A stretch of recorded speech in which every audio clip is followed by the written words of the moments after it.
فوج کے بغیر قوم اور قوم کے بغیر فوج دشمن کے لیے آسان شکار ہوتی ہے۔ آزادی کا درد غلامی کے سکون سے بہتر ہے۔ اگر کسی قوم کو بغیر جنگ کے شکست دینی ہو تو اس کے نوجوانوں میں فحاشی پھیلا دو۔ دو قسم کی لعنتوں سے ہمیشہ بچو، مایوسی اور ذہنی عیاشی۔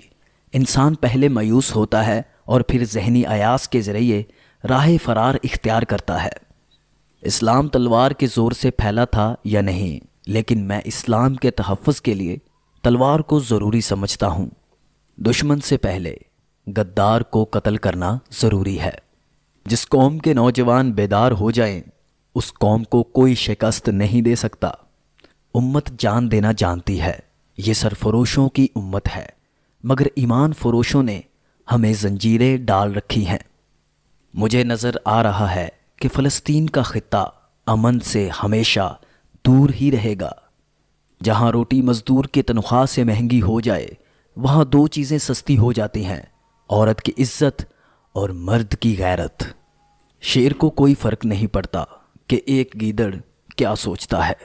وہ وقت بھی آ جائے گا جب فوج بھی عیاش سپاہیوں کا گروہ بن جائے گی اور اس کے سالار دشمن کے ہاتھوں میں کھیلیں گے۔